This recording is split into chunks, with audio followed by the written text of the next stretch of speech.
नोरमा group, जो सोचता है वो करता है। आपके अपने सपनों का आशियाना। बिहार विधानसभा के बजट सत्र का आज 5वां दिन है और आज मुख्यमंत्री नीतीश कुमार और तेजस्वी यादव टकरा सकते हैं। और आज अपराध के मुद्दे पर सरकार को घेरने का काम भी विपक्ष करेगी।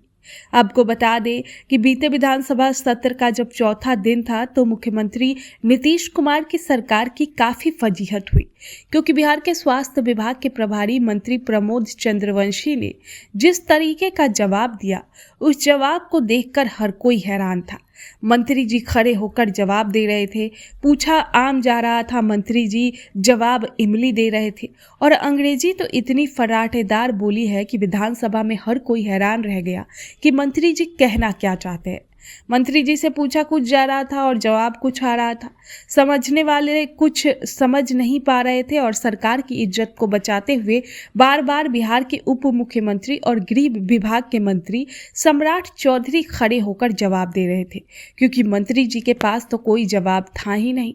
स्वास्थ्य विभाग के मंत्री मंगल पांडे विधानसभा में मौजूद नहीं थे, लेकिन जवाब स्वास्थ्य विभाग को लेकर देना था।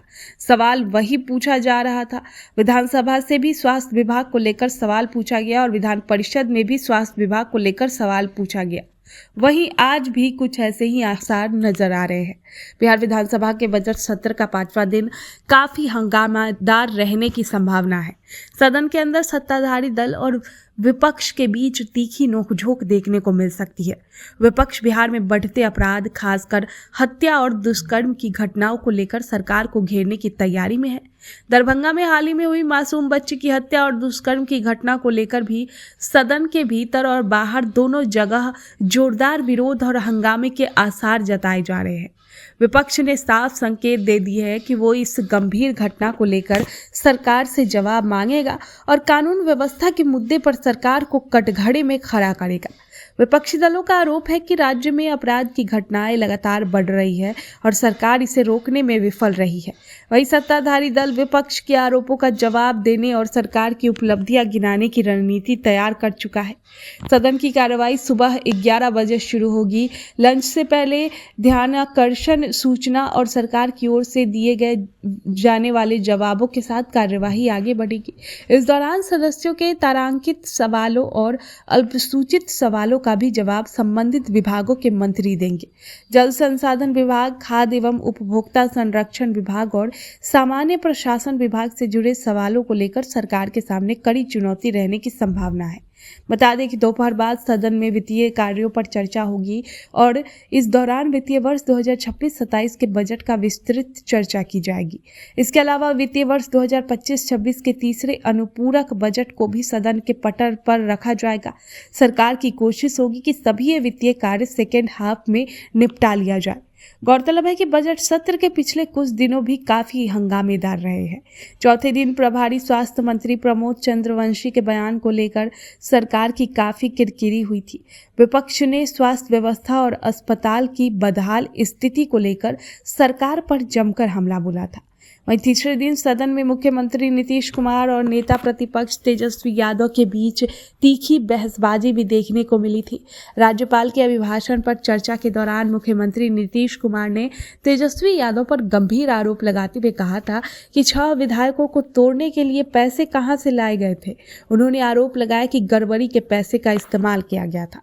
मुख्यमंत्री के बयान पर तेजस्वी यादव मुस्कुराते हुए नजर आए और उन्होंने कहा कि कुछ भी बोलिएगा। इस पर मुख्यमंत्री ने उन्हें बैठने के लिए कहा और कहा कि वो अपने पिता के समय के राजनीति में है और उन्होंने भी आगे बढ़ाया है। इस बयान के बाद सदन में काफी देर तक शोर शराबा होता रहा था।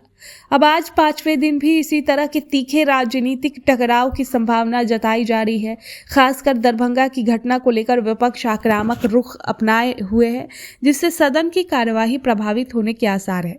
अब देखना होगा कि सरकार विपक्ष के सवालों का किस तरह से जवाब देती है और बजट से जुड़े अहम मुद्दों पर सदन में किस प्रकार की चर्चा होती है। आपके सपनों को हमने सजाया है। ई होम्स पैनोरामा को हमने बनाया है। ई होम्स मेरा एक सपना था जिस पे मैं पिछले 4 साल से काम कर रहा था। हमने जो बनाया है वो सबने है माना। ई होम्स पैनोरामा में हो आपका भी आशियाना। और फाइनली हमने 2021 में इस प्रोजेक्ट को लॉन्च किया। बहुत लोग अप्रिशिएट कर रहे हैं कि पूर्णिया जैसे शहर में, बिहार के, एक तो बिहार की बात करें उसमें भी पूर्णिया जैसे छोटे जगह में इस तरह का लाइफस्टाइल देना, ये सुन के हम लोगों को बहुत अच्छा लगता है।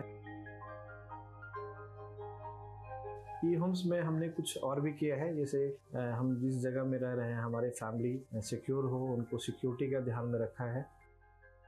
आपकी सुविधा और सुरक्षा आपके लिए खास है, ये आपका विश्वास है। इसमें आर्टिफिशियल इंटेलिजेंस का 7 लेयर सिक्योरिटी का हमने इस्तेमाल किया है। लस ग्रीन कैंपस को बनाया है। यदि हमारा बाउंड्री वाल है तो वो वर्टिकल गार्डन है। ये जितनी भी फैसिलिटी होता है एक इंटरनेशनल टाउनशिप में, ई होम्स है, ये हम लोग विश्वास नहीं कर पा रहे हैं। जो भी हमारे मित्र दोस्त या जो भी हमारे बाहर के बाहर आते हैं तो हम लोगों को बहुत अच्छा सुनने को मिलता है और बहुत अच्छा क्रेडिट मिल रहा है। वो सारा हमने सिर्फ एक बिल्डिंग नहीं बनाया, हमें एक बहुत अच्छा लाइफस्टाइल दिया ई होम्स में, और मेरा एक सपना था जिसको मैं आज फुलफिल होते हुए देख रहा हूँ। ये आपका आवास है। ई होम्स पैनोरामा में अब आपका निवास है। E Homes Panorama, luxurious lifestyle redefined. Panorama Group, जो सोचता है वो करता है। अगर ये वीडियो पसंद आई और वह बिहार के राजनीति और बिहारियत से सरोकार रखेनी तो सब्सक्राइब बटन दबा के चैनल के सब्सक्राइब कर ली। ओजे एगो घंटी बा, ओकरा बटन दबा देला से कुल सटीक और मारक खबर रुआ मुफ्त में मिल जाई। अगर रुआ पत्रकारिता के हमनी के नया प्रयोग में सहयोग कर चाहतानी तो ज्वाइन बटन दबा दी। पेटीएम नंबर नोट कर ली 9386816700।